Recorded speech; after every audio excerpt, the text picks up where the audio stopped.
Welcome, everybody. Welcome to this webinar on so the PSAP Innovation Series. This is the first episode that we have today, focusing on the Greater Copenhagen Fire Brigade. So, as I said, it's just it's a new series of webinars that we're launching today, where we'd like to focus really on the PSAPs and the impact of innovations in the daily operations of the PSAPs. So we'll discuss the impact of change and technologies in the operations, the optimization of processes, response to challenges, etc. All of this happening in PSAP, with hopefully different episodes focusing each time on one PSAP.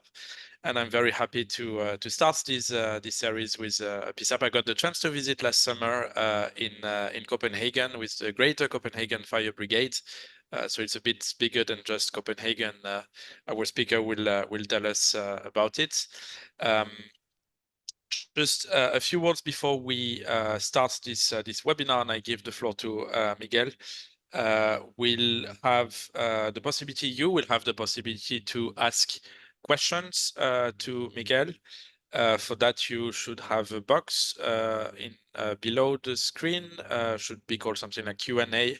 Or whatever it is in your language. You also are able to use the chat and ask questions in the chat, and I'll be asking that to Miguel. If we have a bit of time, we can even have an open discussion, and you can just raise your hand and I'll give the floor if we have enough time for that. Just to remind also that this webinar is being recorded. We will share the recording afterwards on YouTube and our website.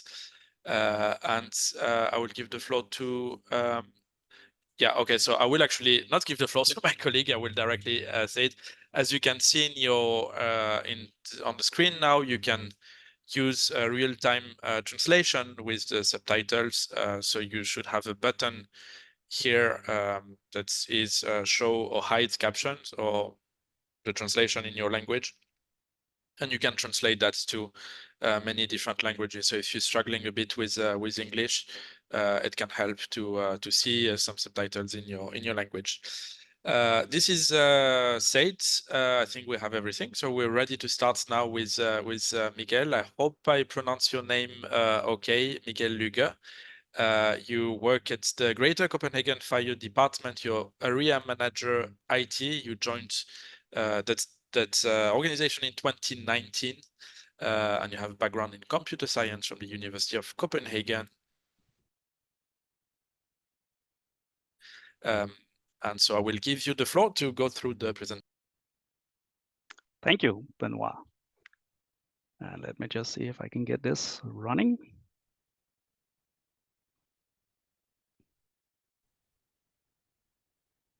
We can see your screen.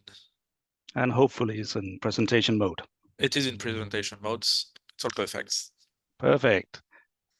Well, I'm going to talk a little about what we have done at our operations center. You're seeing a picture of how it looks when you're standing a little behind and looking at all the information. What you see on all these screens is basically, to a high degree, something we have built ourselves in order to make it as seamless as possible for our operators to do their daily job. And the journey I'm going to talk about today is the journey of making a new call-taking software so that we can handle our job well.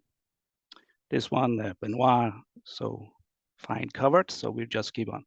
So who is Greater Copenhagen Fire Department in a PSAP context? Well, we are PSAP 1 for an area marked in blue on the left-hand side, where we handle all 112 calls coming in. And secondly, we are also fire and rescue for the other area, which you're seeing there. So we have a twofold role in our operations center, taking care of a good deal of what is happening in Denmark. So how did it all start out? We knew that we needed a new software for call taking. We were in a situation where the equipment needed to be upgraded, and we actually allowed ourselves to think freely and say, what if we can dream in colors and everything, what should happen? And we're in the lucky situation that one of the operators in our operations center actually has a graphics design background. And hence he started drawing. And with his experience of numerous years of taking 112 calls, we of course got a very good starting point on how could that look. I've showcased some of the pictures we got here, and believe me, we got a lot more. Likewise, seen from a development point of view, we are a small group of 6 full-time developers, and then myself, which are taking care of doing all the software. We, of course, also had some ideas on what might be a good idea to actually incorporate in the next generation of a call-taking software. So from the software developer point of view, we quickly came up with that we needed something with high flexibility in what can be shown on for an operator. We could see that over time, we have numerous times had various changes.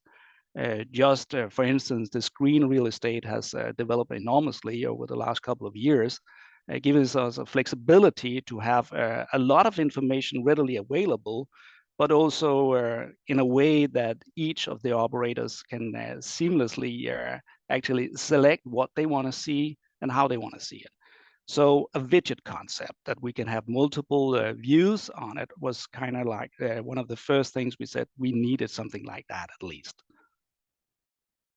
Likewise, we wanted to empower the users so that they can actually select and deselect what they don't need in a way that then when they come back, they can easily continue. So if I had a preferred way of looking at all the information I need in order to do my job, well, I can prepare a template for that and then just reload it quite seamlessly. And that's one of the major concepts in the new call taker, that this flexibility is built in so that we can optimize it. Likewise, depending on how we're sitting, I might prefer some of these windows to be quite opposite of what I would choose. So instead of having the big W4 on the right-hand side, I would actually switch it. Just depending on how I'm sitting during the day could be a benefit here to have this flexibility as an operator. Likewise, with the experience we've had so far, that things evolve, we get new information, we get new requirements on how we want to look at things. We needed something that was also extendable. And that we also tried to achieve in this and say that we need to do it in a way that it is easy to do and it's not something that takes a lot of time to do. Bear in mind, we are small and we are also very agile in that aspect. So doing releases is not something we are scared of. Even though we are sitting in a 112 environment, we can have daily releases in this. So if there is a need, we will adapt to it quite seamlessly. So all in all, it ended up that we have a screen. You're seeing one of the screens. Actually, at each operator place, there's actually 2 of these very large 40-inch screens. So we have a lot of real estate that we can utilize for whatever is needed here. So I'll now start by going into the red area I have marked here in this little box, which is basically handling the incident.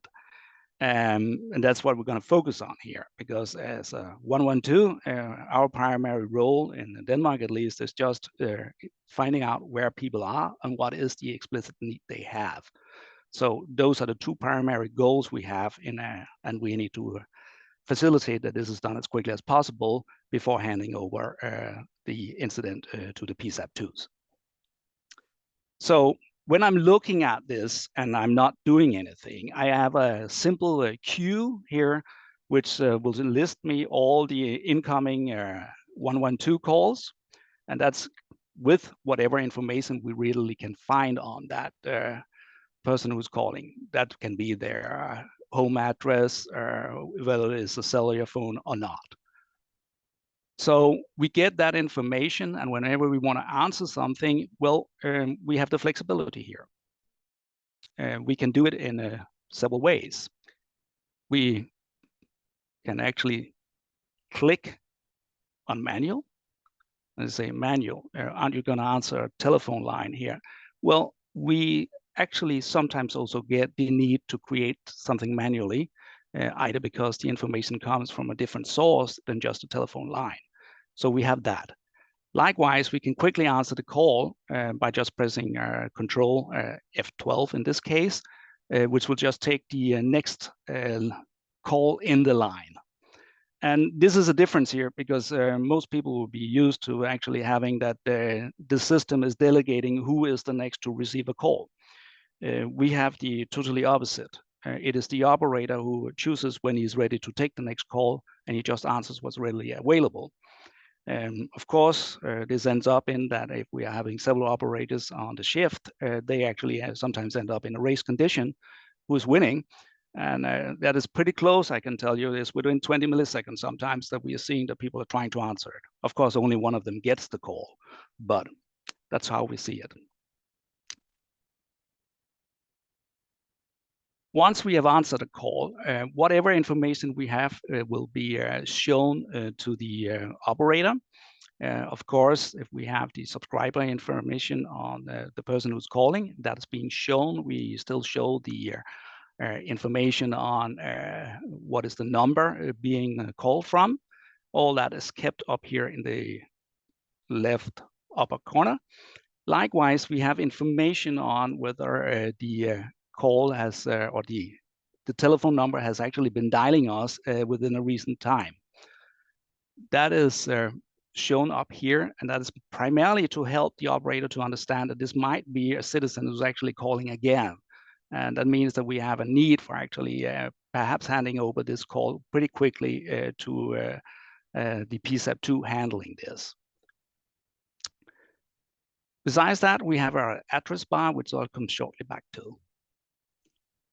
If for any reasons we find out that there is actually no need for doing anything for this citizen, it could be a false call, we will just end the call here and mark it that there's no further action for this.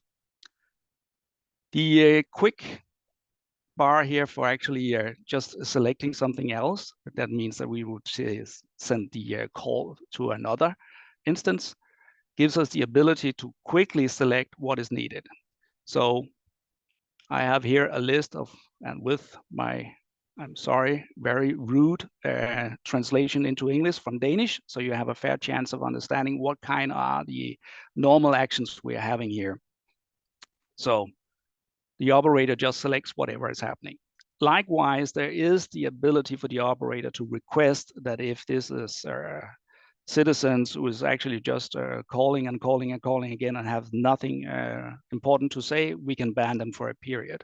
This is not something he do. It requires an acknowledgement by his boss, but he will ask for it so that he's not getting disturbed by this during the rest of the day. Once we have decided that this is a citizen in need, we will start searching. And this is one of the places where we did some innovations. Instead of having to tell the system where do we want to search, which is the area we are looking for, is it a specific object we are looking for? For instance, if it's a stadium or if it is a real address of a person, we will just let them type in as they need. In this case, we have done a simple B, and instantly it starts trying to find out what could that be. So it's instant search immediately on every keystroke. So I'll start typing in the letters, and you can see quickly it will start filtering out what is actually the possibilities we have here, which are left in the area we are covering. The other part is, if you can't hear or you are not as good speller as you perhaps should be, just type in the letters you actually know and can recognize. It will also help on filtering. It doesn't matter. The search engine will actually just pick up whatever is matching what you're typing.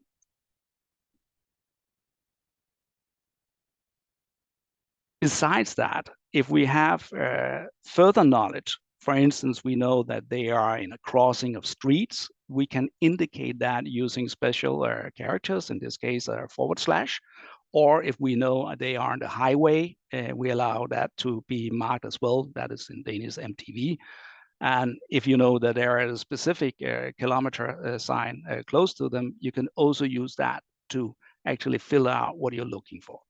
Likewise, we have certain areas that are having a public name, and that we can also search for directly so that we have a hint on where is the citizen located. We also put in the house number matching, and if you can look at it, you can see that we're all doing this as one line. We don't distinguish between any of the fields. We just do this in one line until we find the right match. So once we have found a match, it of course gives us the ability to find even further information. And here again, this is done in a flexible way. So you can either use the mouse or you can use just the keyboard by pressing arrow down and enter, and then you have selected the ones which is highlighted. So it's pretty easy to search this once you've learned the system without actually moving your hands away from the keyboard, which is a quite important part of designing this software as well. Now, having searched, we can of course also need to talk a little about maps and how that is combined into the information we're looking at. So I can have the map. It is not necessary for me if I don't want to see it.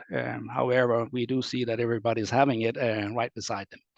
The map itself allows to show different layers depending on what it is for an incident. You might turn on that you can see whether or not there is a gas, for instance, for the housing, if there is other kinds of information which we have been capable of providing for the operators.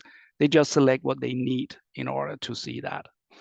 So looking back at that, I've typed in the address and the house numbering and now start selecting it. It will, as the next step, of course, zoom into that position there. That is then providing us with the additional information on, because in this case, it's actually a tall building we are talking about, that we need to find out which is the level the incident is actually on, so that we can provide that information as well. When we are talking with a citizen, of course, it can be that the citizens is actually in a very noisy area. So one of the things we also did immediately in this new call taker was to look at those innovations there are in the market. And we selected one which was capable of actually having a real-time full analysis and reducing all the noise. But in a way that everything is done on a computer level so that we can preserve the original recording while also having the ability to fill this out, and that in a dynamic level, so that the operator can actually choose between several levels. So if he still wants to hear some of the background information, then he just chooses a different level. All that is, of course, also enabled by shortcuts, so it's quickly to do this as well. This gives us a huge benefits when we are having a crying baby very close to the caller, which means that the operator will have this screaming baby actually ruining his hearing, which we of course will try to prevent. But with this technology put on here, we actually avoid that, because we can just filter out the baby and talk with the person that's actually holding the baby. So that gives a much calmer and quicker determination of what is actually needed here.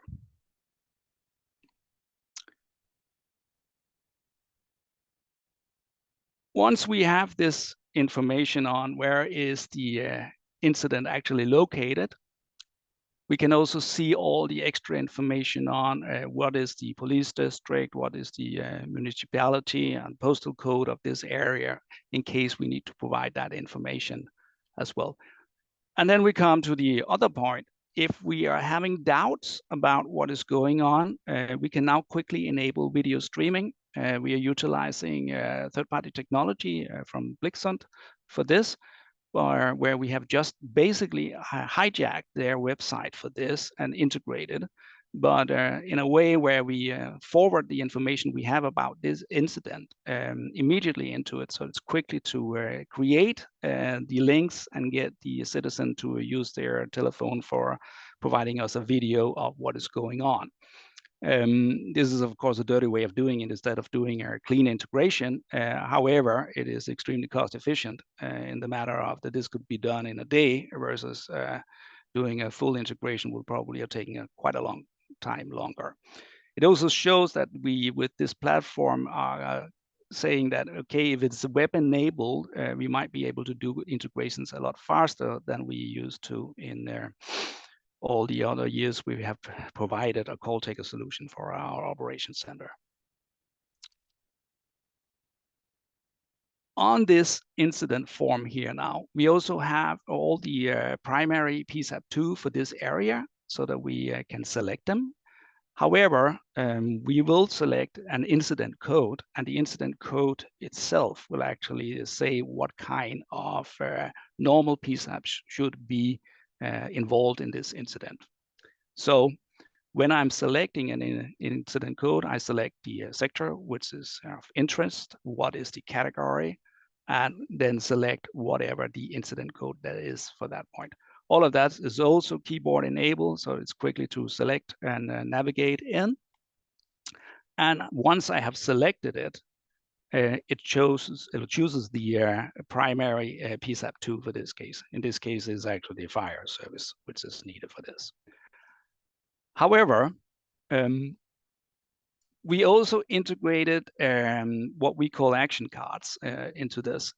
And what is that? And that's basically just a written description. So instead of having a fixed flow on what is the questions you need to ask for getting the right knowledge, we have a more free flow for the operator so that they can adapt more easily to the situation. So we have provided that for each of the incident codes. So when we have chosen it, we get the right code shown, and we get what is important points that the operator should focus on in this matter.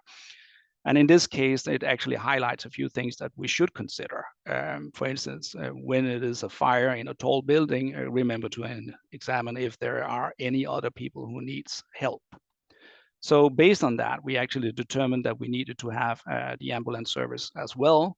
And you can see we also got an extra green here in the PSAP2 sectors.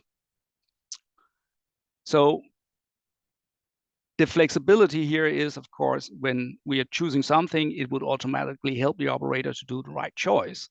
If, for instance, the operator actually, based on their experience, know that there is another sector that needs to be involved here, or based on the conversation with the citizen, decides that this really needs the other sectors as well, he can freely choose whatever sectors he wants to send the incident form to.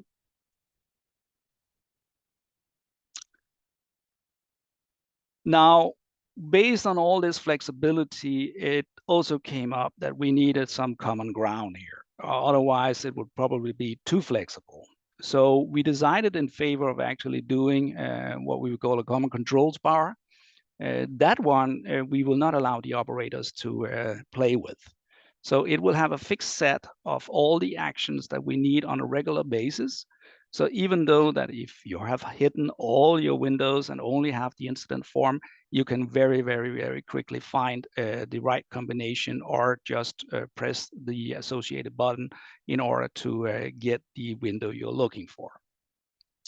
This was seen as a necessity in case that people are not on a regular basis at their operation centers. Our operators are split in if they are full-time or actually part-time working in the operation center. So if we have been gone for a couple of weeks and then come back and have your duty, it might be that the software has changed a bit since the last time. We've done a few releases. So instead of having to, let's say, do full re-education of them, we said, okay, we have a common ground that you feel familiar with, then the next features, and you see you can just learn on the next shift. That's kind of like the way it is here. So the first part is basically what we call speed dial. It's an access to a phone book. I will cover that a bit later. It's the action cards we can turn on and off. It's the streaming if we need to enable it. And then we have something else, which is basically just sending extra information to all the parties involved in the incident. We have the noise cancellation. Likewise, we have here who is actually the lost person we have talked with. And you can see we also have the switching between headsets. We went for a full soft phone-based communication here, and said we also needed a backup. So in case that the wireless headset is failing, we can quickly just grab the wired one and continue the conversation on that one by shifting over to headset number 2. Then we have a lot of other things for establishing communication. For instance, if the health services is involved, we can establish the conference quite quickly with them. Likewise, we can transfer calls, and we have a set of participants which we are on a regular basis in contact with. Those we have chosen to highlight and put forward so that people very quickly can find and direct phone calls to them. So for instance, for the police, all the police stations are listed here so that we can quickly put the citizen in contact with the needed authority. Last part we did was the assistance. So if I'm either an unexperienced operator or I'm having a difficult conversation where I feel there is actually a good idea in having more ears on the line, I simply just press this button combination and say, I'm requesting that somebody please join. That is flashed on all other call takers at the operations center so that they can see that there is a colleague in need, and then you can just join in. The moment you then join in, it will be highlighted for the operator that now there is somebody else listening in. And that also allows the other person to actually intervene into the conversation by either joining or in worst case, fully take over the conversation if needed. But that gives an assurance that you can actually get help and you're not really there alone, even though you might not see the other people because you're so focused on the conversation, but you can get the assistance immediately. Then we have a whole thing that we basically decided. We have had a speed dialer, as we called it, basically a phone book and a quick way of doing calls. That has been a separate computer in the last release. And this was put into our full just window in this call taker, but giving the same flexibility. We decided against having touch-based devices, primarily for cleaning reasons, and also for having a very clean desk environment for our operators. If that's going to last in the long run, we don't know. So far, we have had this solution in place for now for 8 months. There are wishes for having a similar technology that we had in the old days, but is still not decided if we want to reintroduce that. But we made the software version of this so that it could be also operated extremely fast. So keyboard, shortcuts, and everything else is enabled also, so that you very easily can select around. So what we're seeing here is the queue of whatever is coming in. As I told you, we also PSAP2, and we are utilizing this system also for the PSAP2 role. And that means that we also have other calls and other call parties.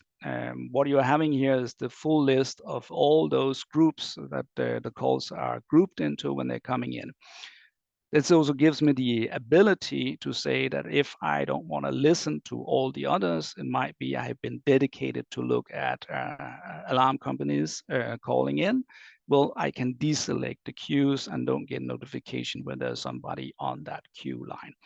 So this is another way we have made the flexibility for the operators. So based on their role at present, they can quickly select and deselect what they need to listen into. I can easily also switch over to the phone book. That is an ongoing nightmare to keep track of all those dedicated numbers that we only know, or a very limited number of people know, so that we can quickly find who is it we need to get in contact with if we are having, for instance, a public building that is having a severe issue, who is it we need to get in contact. So it's been organized in a lot of pages so that you can say and find those people in interest. Right now, what you're looking at is the top level, where we only have the grouping of those numbers. Once you get a level down, you will see that we actually get into the persons you can get in contact. This is our IT department. And those who are quick will see that there are some of the people are there twice, and that's because we have 2 phone numbers. So of course, the operators need to be having access to both of those phone numbers. So that's how we have done it.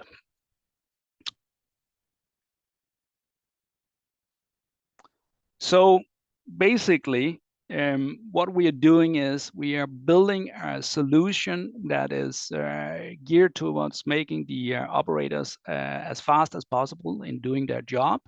So we have a saying is, whatever is needed is there, what is not needed is not there. And that is how we have designed the solution. It is still evolving. We continue to do releases, and whenever people come up with a good idea, we look at it and see if that can get us a benefit in either reducing the time or making it easier for the operator to get it right.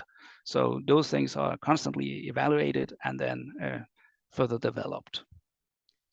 So that was what I intended to present, Benoit. Thank you, Miguel.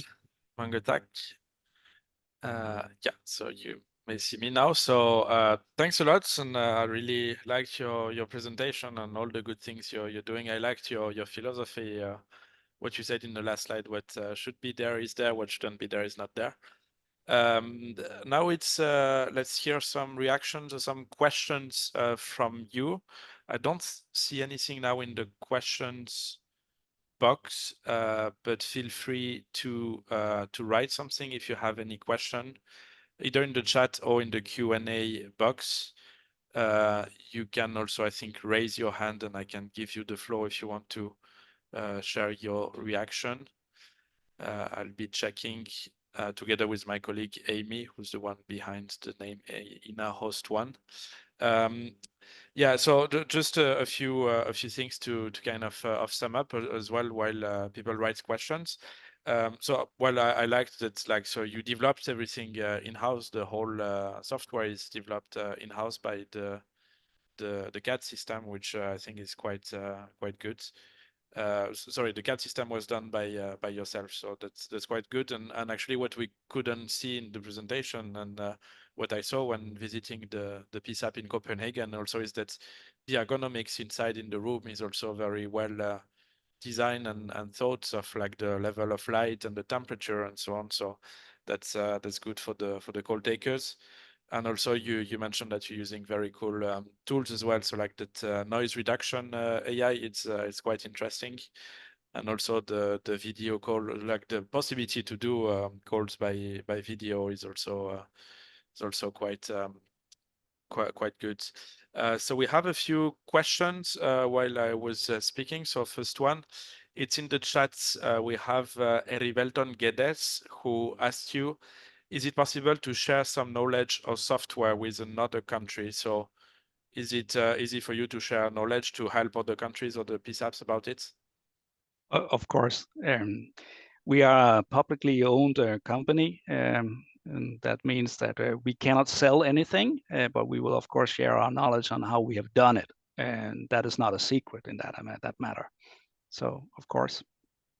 Okay, thank you, Miguel. And I know that, I don't know about you, but I know that the Greater Copenhagen Fire Brigade will be at the EENA conference. We'll have a delegation from you as well. So if you travel also to Valencia end of April, you'll be able to discuss in person. We have many questions that were asked also in the box for dedicated. So one is from Igor Muniz. How long is the system running in Greater Copenhagen Fire Brigade? How many versions were developed later in response to the user demands? Well, we released this version and went public. It means that we went live with it in June 23. At that point, we were at version 21 or 22, if I remember correctly, and now we're at version 56. Okay, thank you. That's a clear answer. Then we have a question by Martin Holleifer Sorensen. can you tell anything about software stack, backend, etc.? Sure. It is Microsoft. It's written in C#. For this case, we are using a mix of servers for this. So map servicing and everything else is running off Linux with open source. What we have for the telephony is local company who has provided us with the backend. We have made what you're seeing in the call ticket is primarily what I would call remote control.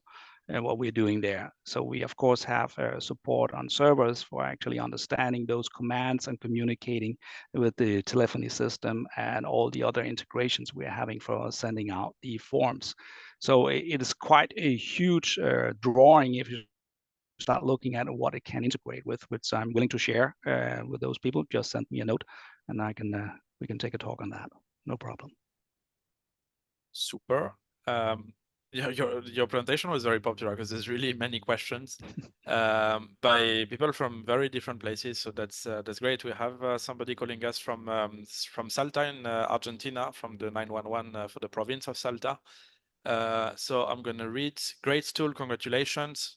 Don't have a microphone, but Andrea wants to know more about the background reduction that you mentioned with Sharpie. Yeah, it is a tool. It's based on technology that we got from a local company, Augmented Hearing, which I also believe will be at EENA.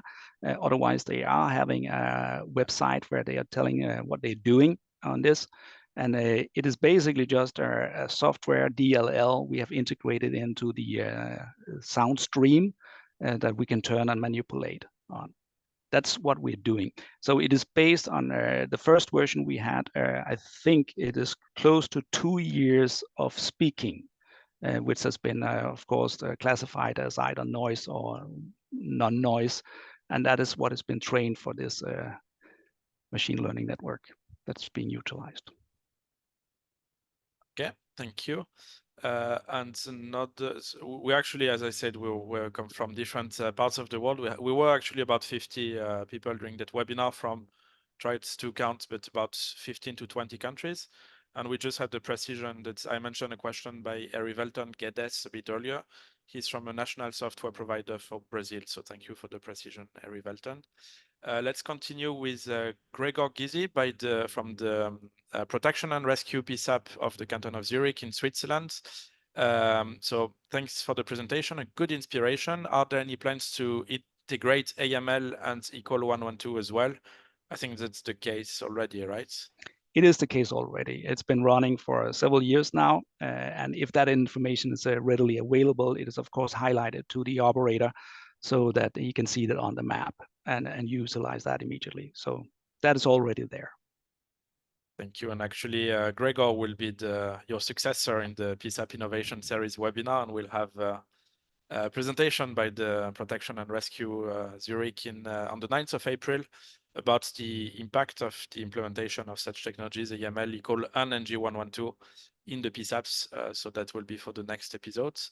A few more questions. I'm trying not to miss anyone. So from Paolo Munereto from the Firefighters of Venice. So once again, very international representation. How do you prioritize the calls, and do you have codified post-dispatch and pre-arrival instructions?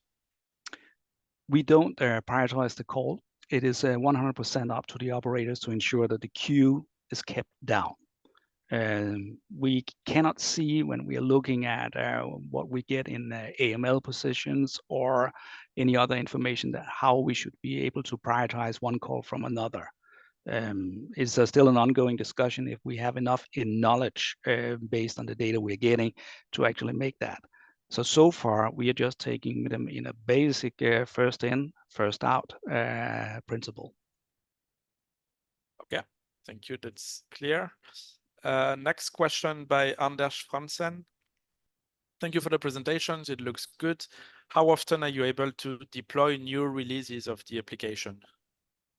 Well, basically daily, if needed. Of course, that is based on that we're doing small changes so that we actually can ensure that everything has been tested correctly.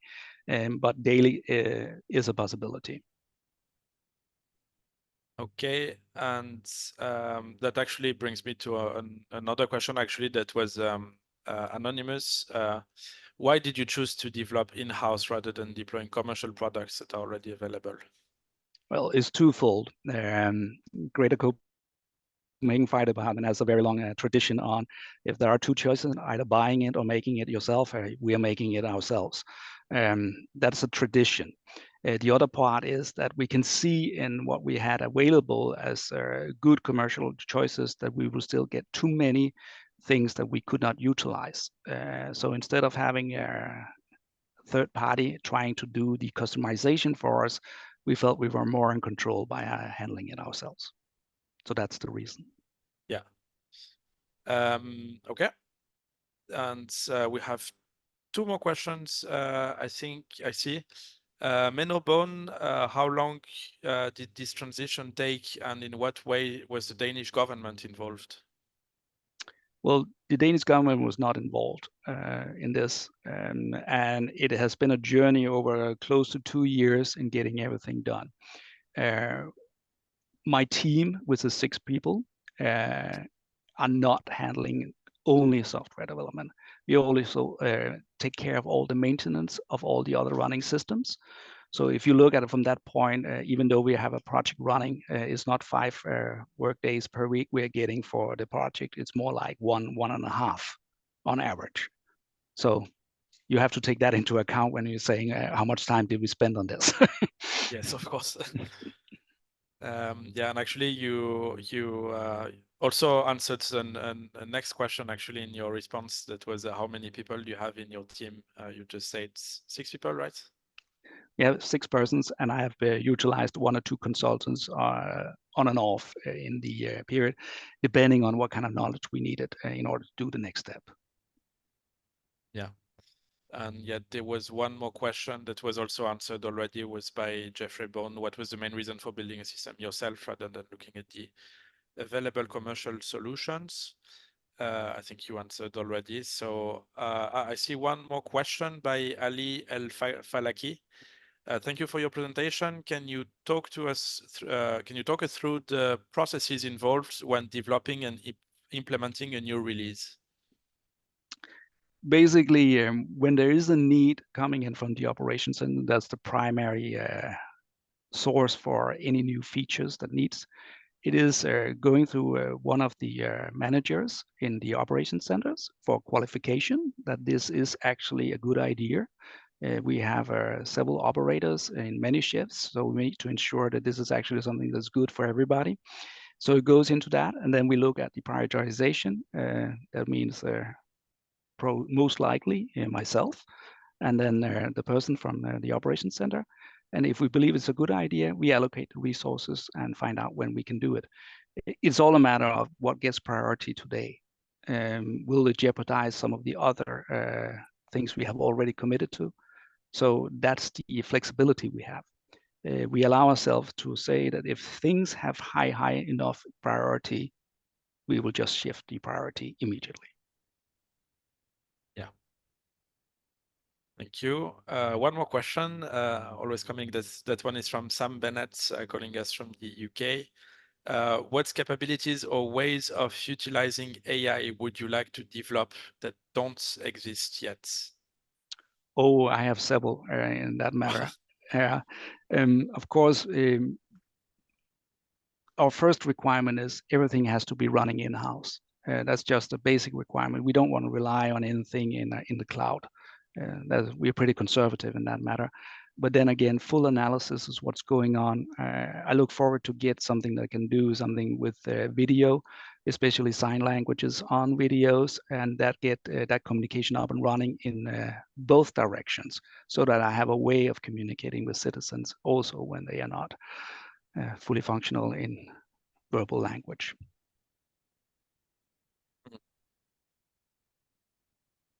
Thank you. And actually, one related question, perhaps you have already answered it in a way. So that's by Igor Muniz.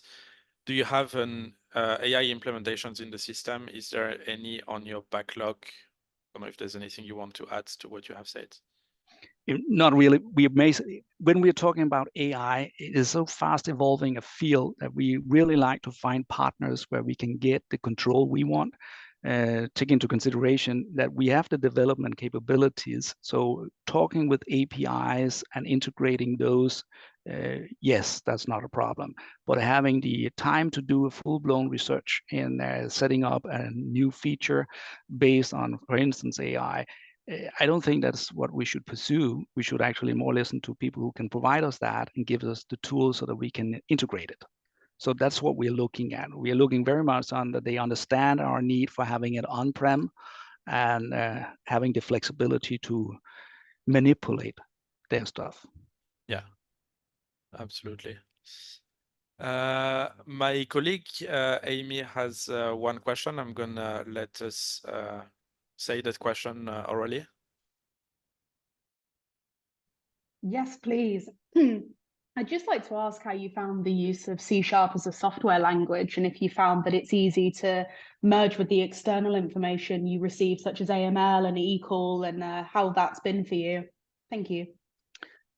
Well, that's very easy to say, because if we look at what people are being taught at the educational places today, well, we cannot avoid looking at C# as a choice. Personally, I hate the language, and I'm an old guy in that matter. So I prefer much more scripting-based systems. I prefer C++. However, it is so enormously expensive to develop in. So I prefer the scripting today and leave the C# to all the young guys who can actually master that much better than I can. So it is a necessity, seen from my point, if you want to be on the Windows platform. I know that we can do it also on all the other platforms today, but if we're using it for a GUI, I still feel that it is almost impossible to not be on a Windows system. Thank you. Thank you, Miguel. And I don't think there's any more question. Just conveyed the message by Igor Muniz. Congrats for your system and the presentation, Michael. And I think a lot of people think the same. So it was very insightful, and actually you kept the audience like we didn't have any drop during your presentation, which is a great thing, actually a great sign also. I think it was very inspirative. As you said, you're available for any more question. You'll be at the EENA conference, so people can also meet you there and ask you in person. I see some claps going through. Just a few points to finish. That we have a few more webinars coming from EENA, so you should see now on that slide. So always don't forget to check eena.org/webinars. We'll have one webinar in March about Earth observation-based emergency mapping for local and regional risk management. We'll have also at some point in March a webinar explaining the new eCall legislation and everything that is related to NG eCall. We're setting a date, but it should be at some point in March. And we'll have the episode 2 of the PSAP Innovation Series. That one will be in the Protection and Rescue PSAP in another very nice town of Europe, in Zurich. That's in Switzerland. And if you work for PSAP and want to do episode 3 or 4 or 5, and think you have something that is interesting to share with your colleagues in the rest of Europe and the world, actually, because we had attendance in other continents as well, you can drop me an email, bv@eena.org, and we can speak to also make a webinar. Yeah, with this being said, I think we can conclude this webinar. Thank you so much, Michael, and to your colleagues as well for your participation today. Was very insightful. Thank you, Amy, for being that person behind the EENA host one who was helping with all the logistics and the communication. Any last words, Michael? Not for me. Thanks for the opportunity. Okay, thank you, everyone. Have a good day. The recording of this webinar will be shared later on our website and YouTube. Ciao. See you.